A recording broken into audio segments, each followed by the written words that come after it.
Hello friends, GS power में आपका स्वागत है।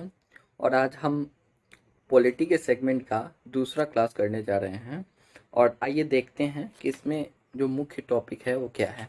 और ये पहले क्लास का ही कंटिन्यूएशन है, क्योंकि इसमें बेसिक्स ही कराया जा रहा है। मैंने पहले ही क्लास में बताया था कि अगले 3 क्लास में हम सिर्फ बेसिक्स पढ़ेंगे, उसके बाद जो मेन जो टॉपिक्स पे आएंगे। तो ये दूसरा क्लास है। चलिए देखते हैं आज का टॉपिक क्या है। तो सबसे पहले हम क्या पढ़ेंगे, संविधान के निर्वचन के बारे में पढ़ेंगे। यानी संविधान में जो बातें की गई हैं, यानी उसमें जो एक्सप्रेशन दिया गया है, जैसे भाग, अनुच्छेद, खंड, उपखंड, क्लॉज, ये सब क्या है, इसके बारे में बेसिक डेफिनेशन और समझ लेंगे कि इसका यूज कहाँ किया जाता है। दूसरा जो है संविधानवाद। ये संविधानवाद क्या होता है और ये संविधान से कैसे भिन्न है। क्या क्या ऐसे देश जिसमें संविधान है उसमें जरूरी है कि संविधानवाद होगा। ठीक है, तो इन प्रश्नों को हम देखेंगे। तीसरा जो है संविधान का वर्णन, यानी हम अपनी उपयोगिता के आधार पर या समझने के रूप में हम संविधान को कितने भागों में बांटकर पढ़ते हैं। ठीक है। तीसरा जो सरकार के अंग, मैंने बताया था कि जो विधायिका, कार्यपालिका, न्यायपालिका होती हैं उसके बारे में थोड़ा थोड़ा ब्रीफली पढ़ेंगे। बाकी तो क्लास जो संसद होगा तो संसद विधायिका के बारे में अच्छी तरह पढ़ लेंगे। उसके बाद सुप्रीम कोर्ट होगा तो न्यायपालिका के बारे में पढ़ लेंगे। ठीक है, और कार्यपालिका के बारे में भी अलग से पढ़ना है, तो यहाँ थोड़ा सा ब्रीफली डिस्कशन कर लेंगे। और लास्ट में सरकार का गठन, यानी सरकार का क्या स्वरूप है, क्योंकि हम जानते हैं कि भारत एक संघीय शासन से युक्त राष्ट्र है, जिसमें केंद्र और प्रांत दो तरह की सत्ताएं विद्यमान हैं। ठीक है, तो इनका किस तरह से ये एक दूसरे के समानुपाती या किस तरह से संतुलन बैठाते हैं हम देख लेंगे। ठीक है, तो सबसे पहले जो हमारा जो टॉपिक्स है वो संविधान का निर्वचन है या निरूपण है। तो सबसे पहले हम देखते हैं इसमें भाग।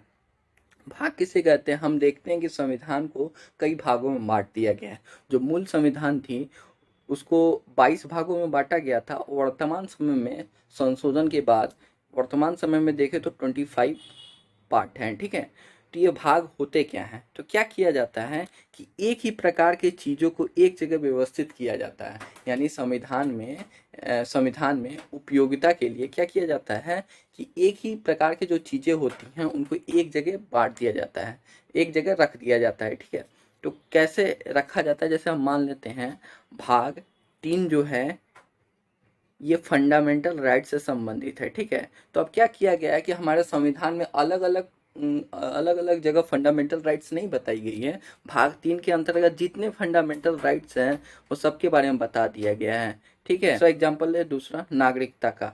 जो भाग 2 है वो नागरिकता को बताता है, तो इसमें नागरिकता देने के प्रावधान और नागरिकता छीनने के सारे प्रावधानों को आर्टिकल भाग 5 में अच्छी तरह बता दिया गया है। ठीक है, तो हम समझ गए भाग क्या होता है कि एक ही प्रकार की चीज़ों को एक जगह व्यवस्थित किया जाता है, उसी को हम भाग कहते हैं संविधान के कंटेक्स्ट में। दूसरा क्या है, अध्याय। भाई अध्याय क्या होता है, तो अध्याय क्या होता है कि जब भाग बड़े होते हैं तो उनको कई चैप्टर्स या अध्याय में डिवाइड कर दिया जाता है। ठीक है, ये सिंपल सा कॉन्सेप्ट है, उसको हम क्या बोलते हैं, अध्याय बोलते हैं। यानी भाग को का सब डिवीजन कर दिया जाता है अध्याय में। जब जरूरी नहीं है कि सभी भागों का डिवीजन किया जाए, लेकिन जो भाग बड़े होते हैं उनका सब डिवीजन कर दिया जाता है। ठीक है, उसके बाद हम देखते हैं अनुच्छेद। अनुच्छेद क्या होता है, भागों और अध्यायों का सब डिवीजन होता है अनुच्छेद में। जैसे हम देखते हैं कि फिर से फंडामेंटल राइट्स का एग्जांपल ले लेते हैं। भाग 3 है और इसमें जो है, इसमें आर्टिकल 12 से लेकर कहाँ तक है, 35 तक अनुच्छेद हैं। यानी एक भाग के अंतर्गत विभिन्न अलग अलग बातों को अलग अलग अनुच्छेद के माध्यम से बताया जाता है। ठीक है, प्रावधानों को अलग अलग अनुच्छेद के माध्यम से बताया जाता है। अब उसके बाद आता है क्लॉज आता है। जब अनुच्छेद बड़े होते हैं तो उनको क्लॉज में डिवाइड कर दिया जाता है। जैसे हमने सुना होगा कि 19 क्लॉज 1।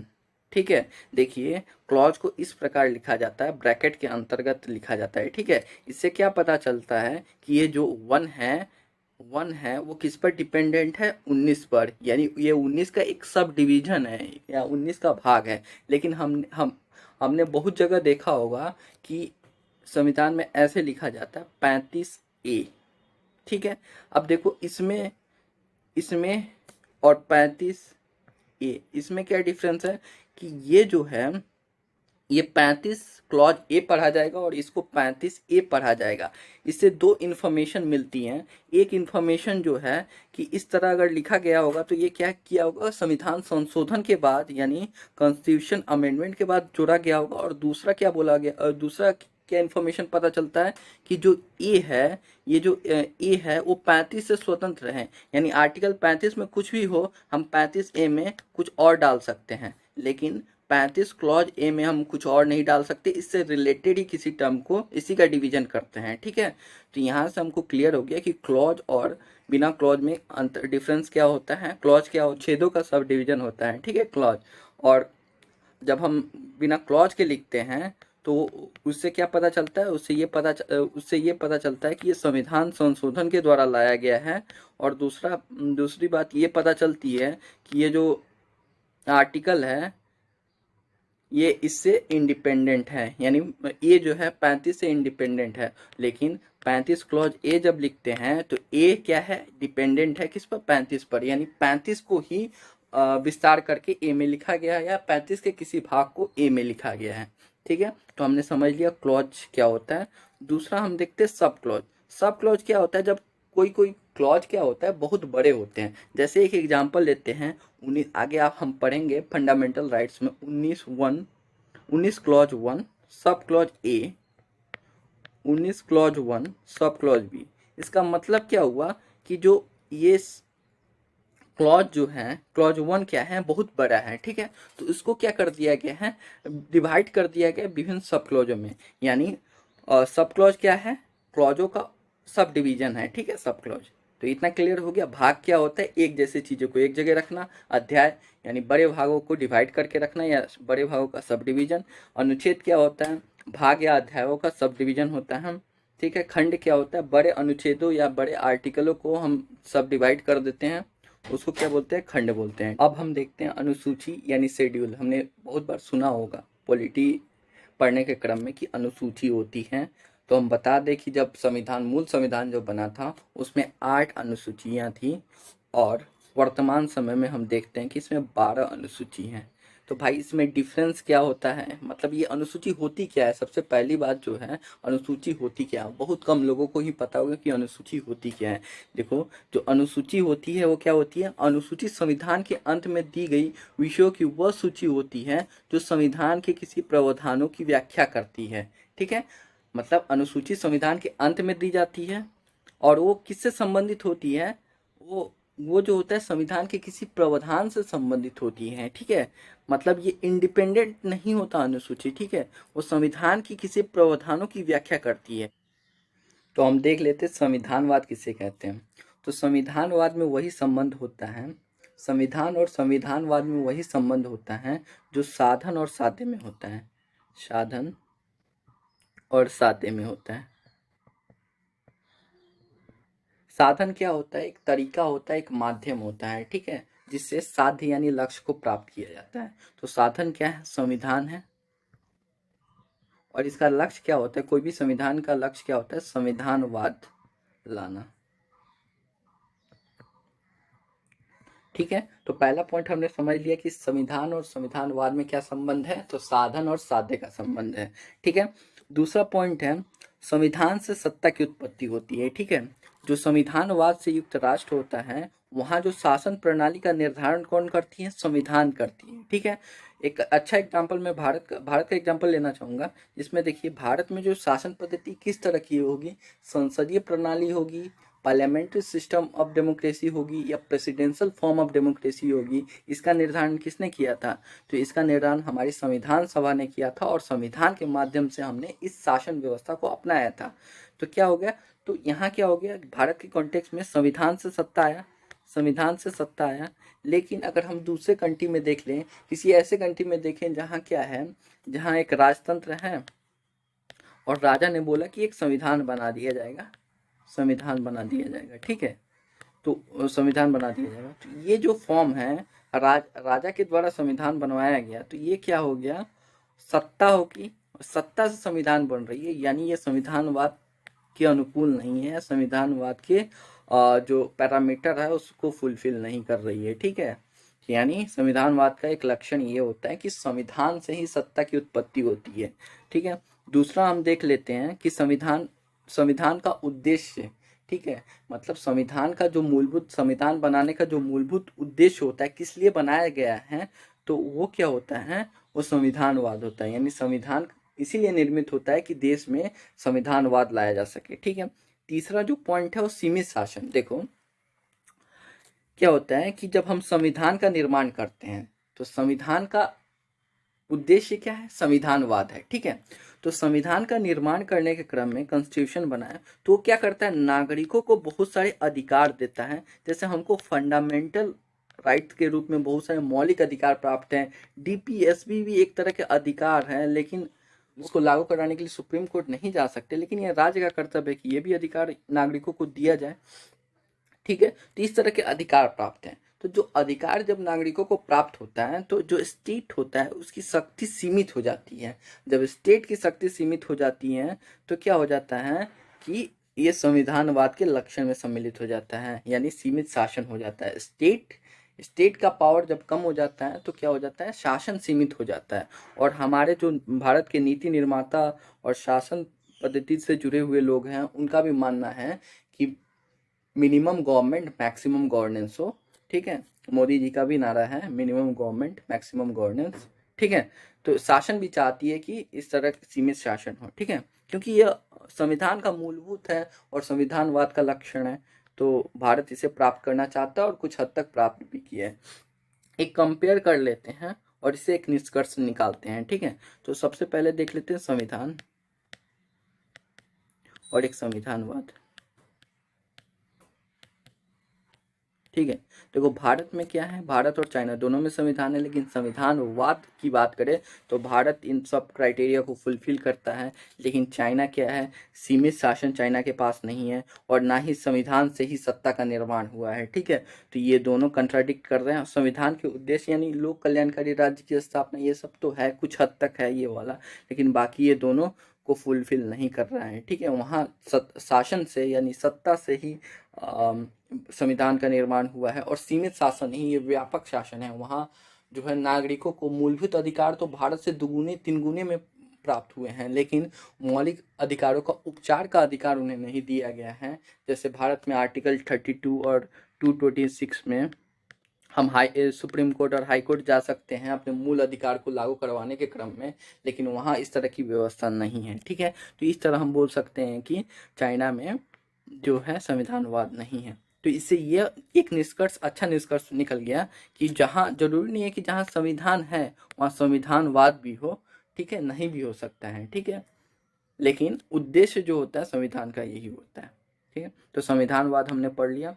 अब हम संविधान का वर्णन, ठीक है। देखो वर्णन का मतलब संविधान का विभाजन हम पढ़ने के क्रम में कैसे करेंगे कि हमको आसानी होगी। तो देखो पढ़ने के क्रम में हम संविधान को 3 भागों में डिवाइड कर देते हैं। एक संविधान का दर्शन हो जाता है, दूसरा हो जाता है सरकार का गठन हो जाता है और तीसरा विविध है। यही तीनों को मिलाकर संविधान तैयार होता है, ठीक है। तो दर्शन क्या होता है, देखो दर्शन का मतलब क्या होता है, दृष्टि होती है, या हम बोल सकते हैं कि नजरिया होता है। यानी संविधान का क्या नजरिया है कि वो किस तरह के भारत को देखना चाहता है, या संविधान निर्माताओं की क्या नजरिया थी कि वो भविष्य में किस तरह के भारत का निर्माण करना चाहते थे, वो हमें दर्शन में दिखता है, ठीक है। दूसरा जो है सरकार के गठन, इसमें हम सरकार के स्वरूप देखेंगे कि किस किस तरह का सरकार प्रांत के स्तर पर, राज्य के स्तर पर किया गया है। और तीसरा जो है विविध, विविध में जो ये दोनों में नहीं है उनको हम विविध में रख लेते हैं। जैसे पंचायती राज हो गए, नगर पालिका, केंद्र राज्य संबंध हो गए, नागरिकता वाले प्रावधान होगा विविध में। तो हमारा जो पढ़ने का स्टाइल ऐसा ही होगा, पहले हम दर्शन में जाएंगे, दर्शन के टॉपिक्स को खत्म करेंगे, उसके बाद हम सरकार में जाएंगे, सरकार में जाकर कार्यपालिका, विधायिका, न्यायपालिका में को खत्म करेंगे। उसके बाद हम पंचायती राज्य, नगर पालिका, केंद्र सरकार, नागरिकता, ये सब के प्रावधानों में जाएंगे, ठीक है। तो संविधान को पढ़ने की दृष्टि से हम 3 भागों में डिवाइड कर दिए हैं, दर्शन, सरकार के गठन और विविध। दर्शन क्या होता है, ये भविष्य में किस तरह का भारत होना चाहिए उसको प्रदर्शित करता है, या संविधान के नजरिए को, दृष्टि को प्रदर्शित करता है, तो ठीक है। तो सबसे पहले हम देख लेते हैं सरकार के गठन में क्या क्या सम्मिलित है, ठीक है। व्यावहारिक रूप में हम सरकार बोलते हैं मोदी सरकार, मोदी सरकार, योगी सरकार, ठीक है। तो ये सरकार नहीं है भाई, ये सरकार का एक छोटा सा अंग है, ठीक है, एक छोटा सा पार्ट ऑफ गवर्नमेंट है, ठीक है, एक छोटा सा पार्ट है, ये पूरी तरह सरकार नहीं है जो संविधान में वर्णित है, ठीक है।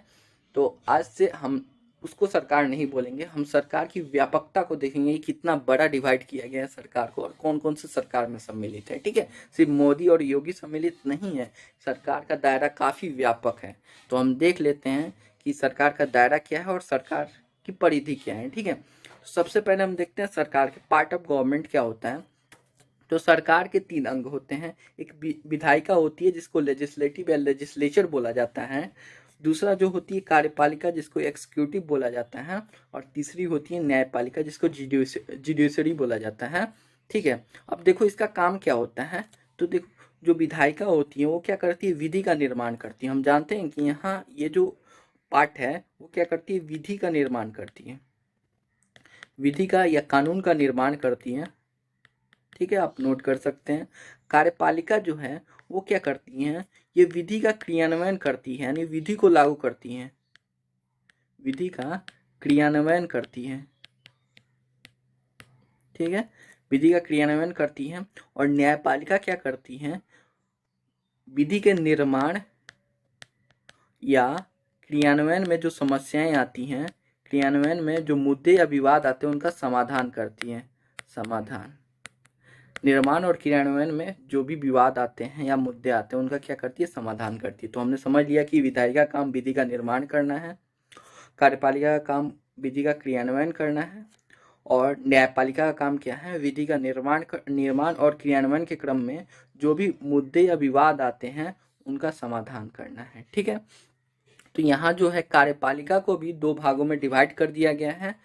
ये जो कार्यपालिका है इसको 2 पार्ट में डिवाइड कर दिया गया है। एक है राजनीतिक कार्यपालिका यानी पॉलिटिकल एग्जीक्यूटिव, और दूसरा क्या है, प्रशासनिक कार्यपालिका यानी एडमिनिस्ट्रेटिव एग्जीक्यूटिव, ठीक है। तो राजनीतिक कार्यपालिका जो होती है मंत्रिमंडल जिसमें प्रधानमंत्री सम्मिलित होते हैं, अन्य मंत्री, और जो है हम इसको संकीर्ण रूप से हम इसी को मानते हैं कि ये क्या है, सरकार है। लेकिन सरकार क्या है, ये है सरकार, ठीक है। देखो जो राजनीतिक कार्यपालिका होती है इसको हम क्या बोलते हैं, जिसमें मंत्रिपरिषद सम्मिलित होती हैं, ये अस्थायी कार्यपालिका होती है, यानी हर 5 साल के बाद ये चेंज हो जाती हैं, ठीक है। प्रशासनिक कार्यपालिका जो होती है जिसको हम नौकरशाही के रूप में जानते हैं, ब्यूरोक्रेसी के रूप में देखते हैं, वो क्या होती है, अस्थायी कार्यपालिका होती है, ठीक है। अस्थायी कार्यपालिका होती है और सबसे महत्वपूर्ण कार्यपालिका होती है, क्योंकि ये देखिए अस्थायी होती हैं, ठीक है। और तो जो नीतियों का जो क्रियान्वयन है या नीतियों का समन्वय है या सततता है उसको यही बरकरार रखते हैं, ठीक है। क्योंकि ये 5 साल के बाद तो चेंज हो जाएंगी, फिर नीति चेंज हो जाएगी, पॉलिसी चेंज हो जाती है सरकार की, लेकिन यही क्या है, उसको बरकरार रखते हैं, ठीक है। तो हमने समझ लिया कि सरकार के 3 अंग होते हैं। कार्य क्या होता है, कार्यपालिका को 2 पार्ट में डिवाइड कर दिया गया है, एक अस्थायी कार्यपालिका होती है, एक अस्थायी कार्यपालिका होती है। अस्थायी कार्यपालिका कैसी होती है, राजनीतिक कार्यपालिका जिसमें मंत्रिपरिषद सम्मिलित होते हैं, अस्थायी कार्यपालिका प्रशासनिक कार्यपालिका होती है जिसमें नौकरशाह सम्मिलित होते हैं, ठीक है। तो आगे हम देखते हैं सरकार का गठन। अब हम क्या समझेंगे, केंद्र स्तर पर और राज्य स्तर पर कंपेयर कर लेंगे एक बार, कि हमारे दिमाग में एक मैप फिट हो जाएगा जिसके आधार पर हम इजीली पढ़ सकते हैं, ठीक है, पढ़ने में आसानी होगी। तो सबसे पहले हम विधायिका को देख लेते हैं। तो विधायिका क्या है, विधायिका जो है क्या है, विधि निर्माण संस्था है जो विधियों का निर्माण करती है। तो संघ में हम देखते हैं और राज्य में, दोनों स्तर पर विधायिका होती है। जो संघ में होती है उसको हम संसद या पार्लियामेंट बोलते हैं, और जो राज्य स्तर पर होती है उसको हम विधानमंडल बोलते हैं, ठीक है। संसद में राज्यसभा जो ऊपरी सदन होता है और लोकसभा जो निचला सदन होता है, ठीक है, इसके रूप में देखते हैं। वहीं विधानमंडल के 2 भाग हो सकते हैं, जरूरी नहीं कि हर राज्य में 2 भाग है, ये ऑप्शनल है, राज्य की प्रकृति पर निर्भर करता है कि वो इसको एडॉप्ट करे या ना करे, ठीक है। तो पहला जो होता है लेजिस्लेटिव काउंसिल होता है और दूसरा जो होता है लेजिस्लेटिव असेंबली, यानी विधान परिषद होता है और विधानसभा होता है, ठीक है। तो ये डिवीजन होगा। तो हमारे मन में क्वेश्चन आएगा, जिन्होंने कुछ पढ़ा होगा, थोड़ा बहुत पढ़ा होगा, कि जो संसद का अंग हमने सुना था 3 होता है, राष्ट्रपति होता है, राज्यसभा होता है, लोकसभा होता है। लेकिन मैंने संकीर्ण रूप से अभी समझाया है, कंपेयर कराया कि दोनों के बीच क्या क्या समानताएं होती है। जब संसद पढ़ेंगे उस समय देख लेंगे इसको। उसके बाद आते हैं कार्यपालिका में।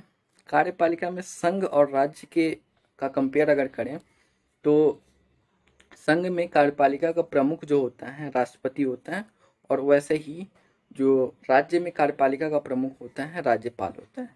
राष्ट्रपति के बाद उपराष्ट्रपति भी कार्यपालिका में सम्मिलित होता है, लेकिन इसके कंपेयर में राज्य में कोई पद सृजित नहीं है, ठीक है। उसके बाद प्रधानमंत्री होता है और इधर मुख्यमंत्री होता है। राज्यों में मंत्रिपरिषद होती हैं और इधर भी एक राज्य का मंत्रिपरिषद होता है। और कार्यपालिका में संघ में केंद्रीय सेवाएं होती हैं और यहाँ राज्य सेवाएं होती हैं, ठीक है। तो हमने कार्यपालिका का कंपेयर कर लिया। न्यायपालिका यानी जुडिशियरी को देखें तो जुडिशियरी प्रांत और राज्य में डिवाइड नहीं है। देखो, कार्यपालिका और विधायिका जो है प्रांत और राज्य में डिवाइड है, लेकिन जो हमारे जुडिशियरी है वो प्रांत और राज्यों के स्तर पर डिवाइड नहीं है। बहुत लोगों को ऐसा डाउट होगा कि जो सुप्रीम कोर्ट है वो राज्य का सुप्रीम कोर्ट है, राज्य का सुप्रीम कोर्ट है, सॉरी, जो हाई कोर्ट है वो राज्य का हाई कोर्ट है। ये राज्य का हाई कोर्ट नहीं है, ये सुप्रीम कोर्ट के अंतर्गत आने वाले हाई कोर्ट है, ठीक है। और तो हम देख लेते हैं इसका जो अरेंजमेंट क्या होता है। सबसे सुप्रीम जो होता है सुप्रीम कोर्ट होता है, प्रमुख होता है। उसके नीचे जो होती है उसके नीचे जो होती है हाई कोर्ट होती है, जो लगभग हर राज्य में एक एक हाई कोर्ट होती है। बहुत सारे केंद्र प्रदेशों का जो हाई कोर्ट होता है, केंद्र शासित प्रदेशों का, वो किसी समीपवर्ती जो राज्य होते हैं उनमें होती हैं। जैसे अंडमान निकोबार का हम देख सकते हैं, कोलकाता हाई कोर्ट है पश्चिम बंगाल में, तो वो होता है। और तीसरा उच्च न्यायालय के अंतर्गत क्या होती है, अधीनस्थ न्यायालय होती है, जिसको हम डिस्ट्रिक्ट कोर्ट के रूप में देख सकते हैं, या उसके नीचे जितने भी कोर्ट होते हैं उसको देख सकते हैं। यानी ये एकीकृत प्रणाली है। ये क्या है, ये इसमें हम ये कर दिए हैं, संघ और राज्यों के बीच बंटवारा है या विभाजन है, लेकिन जो न्यायपालिका है वो एकीकृत है। एकात्मक शासन के लक्षण के रूप में हम इसको देख सकते हैं। ये दोनों संघात्मक शासन के लक्षण है, यानी जो संघीय केंद्र और राज्य के संघीय स्वरूप को दिखाती हैं कि सबका दोनों का शक्ति विभाजित किया गया है। लेकिन न्यायपालिका क्या दिखाती है, एकात्मक स्वरूप को दिखाती है। इसीलिए भारत को कभी कभी संघात्मक की ओर झुका हुआ एकात्मक या एकात्मकता की ओर झुका हुआ संघात्मक शासन भी बोलते हैं। तो यहाँ से हम समझ सकते हैं कि जो न्यायपालिका का स्वरूप जो है विधायिका और कार्यपालिका से अलग संघात्मक ना होकर एकात्मक होती है, जिसमें सुप्रीम कोर्ट के अंतर्गत उच्च न्यायालय आ जाती है, हाई कोर्ट आ जाती है, और हाई कोर्ट के अंतर्गत अधीनस्थ न्यायालय आ जाती है। तो हमने समझ लिया कि विधायिका जो होती है किस तरह संसद और विधानमंडल में विभाजित हो जाती है अलग अलग, और संसद के दो पार्ट होते हैं, राज्यसभा और लोकसभा। राष्ट्रपति भी पार्ट होता है संसद का, वो आगे पढ़ने वाली बात है, लेकिन यहाँ कंपेयर के रूप में हम नहीं देख सकते हैं, ठीक है। विधानमंडल में हम देख सकते हैं विधान परिषद और विधानसभा। विधान परिषद जरूरी नहीं है कि हर राज्य के पास होगा, ठीक है। कार्यपालिका में देख लेते हैं, संघ में जो प्रमुख होता है हेड ऑफ एग्जीक्यूटिव जो होता है संघ में राष्ट्रपति होता है, इधर राज्यपाल होता है। इसी के आधार पर उपराष्ट्रपति, प्रधानमंत्री, मंत्रिपरिषद केंद्रीय सेवाएं, और इधर राज्यपाल, मुख्यमंत्री, मंत्रिपरिषद राज्य सेवाएं होती हैं। और न्यायपालिका तो हमने देख ही लिया था, एकीकृत स्वरूप इसका, ठीक है। तो कुछ याद रखने योग्य तथ्य जो हैं, जैसे मूल संविधान में 22 भाग थी, वर्तमान समय में कितना है, 25 भाग है, ठीक है। इसमें 3 भाग को जोड़ दिया गया है, कुछ भाग घटाए भी गए थे, फिर और ज़्यादा जोड़ दिए गए, उसको हम आगे पढ़ने के क्रम में देखेंगे। अनुसूची जो है 8 है, थी मूल संविधान में, वर्तमान समय में 12 है, और कौन कौन सी अनुसूची जोड़ी गई थी मैंने बताया है, ठीक है। तो यहाँ से अनुसूची के विषय में जानकारी मिल जाती है। तो आगे आने वाले क्लास में जो तीसरा बेसिक क्लास है, कल जो तीसरा बेसिक क्लास होगा उसमें कल केवल एक ही टॉपिक पर, एक महत्वपूर्ण बड़े टॉपिक पर डिस्कशन करेंगे। कल हम देखेंगे कि हमने सुना होगा कि संसद और विधानमंडल में बहुत सारे बहुमत होते हैं। जैसे एक साधारण बहुमत होता है यानी सिंपल मेजोरिटी होती है, दूसरा जो इफेक्टिव मेजोरिटी यानी प्रभावी बहुमत होता है, तीसरा विशेष बहुमत होता है, और विशेष बहुमत भी 3 तरह का होता है। कल का डिस्कशन सिर्फ इसी जो बहुमत के प्रकार होते हैं उन पर करेंगे कि कितने प्रकार के बहुमत होते हैं और किस किस तरह के बहुमत का उपयोग कहाँ कहाँ किया जाता है। उसके बाद से हमारा जो क्लास शुरू होगा वो प्रस्तावना से होगा, ठीक है। प्रस्तावना से यानी संविधान के दर्शन से शुरू करेंगे। उसके बाद सरकार के विषय में जानते हो, उसके आगे अन्य विविध में चले जाएंगे, ठीक है। यानी सबसे पहले दर्शन के पाठ को कंप्लीट करेंगे। तो कृपया जीएस बाबा को सब्सक्राइब करें, लाइक करें और शेयर करें, क्योंकि इससे हमें मोटिवेशन मिलता है और हम मोटिवेट होकर नए नए वीडियो बनाएंगे। धन्यवाद।